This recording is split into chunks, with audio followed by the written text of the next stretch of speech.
ருத்ர சிவயோகிகளுக்கு என் அன்பு வணக்கங்கள். இன்னைக்கு நம்ம பேச போறது தென் கைலாயம் அப்படின்னு சொல்லப்படுற பர்வதமலைக்கு போறதுக்கு ஒரு எளிய வழிதாங்க. ரொம்ப கஷ்டப்பட்டு ஏற வேணாம், இல்ல போக முடியல அப்படின்னு சொல்லி தடங்களா இருக்கு இல்லையா, இவங்க எல்லாருக்கும் ஒரு சின்ன ஈஸியான வழியை தான் நான் சொல்ல போறேன். இந்த கோயிலுக்கு போறது அவ்வளவு சுலபமா நடக்காத விஷயம். இந்த கோயிலுடைய பாதுகாவலரா சிவபெருமான் நியமித்திருக்கிறது காலபைரவரையும் நம்மளுடைய வீரபத்ர சுவாமியும் தான். காலபைரவரை பத்தி எல்லாருக்கும் தெரியும். நீங்க கீழ இருந்து இறங்கும் போதே கூடவே வருவாருங்க. நீங்க எங்க உட்காந்தீங்களோ அவரும் ஹால்ட் ஆவாரு, கூட இருப்பாரு. ஏதாவது பிரச்சனை வந்தா உங்களுக்கு முன்னாடி அவர் ஃபேஸ் பண்ணுவாரு. இந்த மாதிரி காலபைரவரை நிறைய பேர் பார்த்திருப்பீங்க. ஆனா நான் சொல்ல போறது வீரபத்ரர். இவர் என்ன பண்றாருன்னா, நம்ம அன்னம் கொடுத்து உதவுறாரு. அதாவது 24 மணி நேரமும் இந்த அன்னதான கூடத்துல சாப்பாடு இருந்துகிட்டே தாங்க இருக்கும், குறையவே குறையாது. இந்த அன்னதான கூடத்துக்கு உங்களால முடிஞ்ச காணிக்கையை நீங்க கொடுக்கறது மூலியமா இந்த பர்வதமலை கோயிலுக்கு நேரா போய் கஷ்டப்பட்டு இந்த 4500 படியும் ஏறி எம்பெருமான சந்திச்ச தரிசிச்ச பலன் உங்களுக்கு கிடைக்கும் அப்படின்னா நீங்க நம்ப மாட்டீங்க. இப்ப நான் ஒரு ஜிபே நம்பர் போட்டிருக்கேன் பாருங்க. இந்த ஜிபே நம்பர்ல நீங்க செக் பண்ணீங்கன்னா பர்வதமலை ராஜேந்திரன் அப்படின்ற அவரோட பேர் வரும். இந்த நம்பருக்கு உங்களால முடிஞ்ச காணிக்கை ₹1 இருக்கலாம், ₹1000 இருக்கலாம், எவ்வளவா வேணா இருக்கலாம். நீங்க இந்த நம்பருக்கு கால் பண்ணி கன்ஃபார்ம் பண்ணிட்டு கூட போடுங்க. ஆனா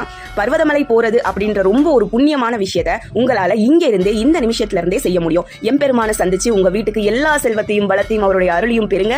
இந்த ஜிபே நம்பருக்கு ஒரு ₹1 அனுப்பிப்பாரு. அது அங்க கஷ்டப்பட்டு மலையேற மக்களுடைய யாராவது ஒருத்தருடைய ஒரு நேர உணவுக்காக அவங்க சாப்பிடுற அந்த அரிசியில உங்க பெயர் எழுதி இருக்கிறது ரொம்ப பெரிய வரமுங்க. அதனால கண்டிப்பா வீடியோ அப்படியே ஸ்வைப் பண்ணிட்டு போவாம நீங்க செக் பண்ணாலும் சரி, இல்ல பர்வதமலை எம்பெருமான் மேல இருக்கிற நம்பிக்கையில ₹1 தானே அப்படின்னு நினைச்சு ₹1 டிராப் பண்ணாலோ இல்லையோ மக்களுக்காக வயிறாறு போறது. அதாவது நிறைய நேரம் டிராவல் பண்ணி போயிருப்போங்க. அந்த நிறைய நேரம் டிராவல் பண்ணி போயிட்டு அங்க இறங்கி நம்ம சாப்பிடுறதுக்கெல்லாம் நமக்கு நேரம் இருக்காது. எப்படா மலையேறுவோன்னு இருக்கும். ஆனா இந்த கோயில்ல முன்னாடி நேரம் மலையேற மாதிரி தான் வழி வச்சிருப்பாங்க. ஆனா இப்போ அந்த அன்னதான கூடத்துக்கு போயிட்டு தான் நீங்க போகணும். சோ சாப்பிட்டுட்டு தான் போகணும்னு சிவபெருமான் ஸ்ட்ரிக்டா வழிவகுத்து வச்சிருக்காரு.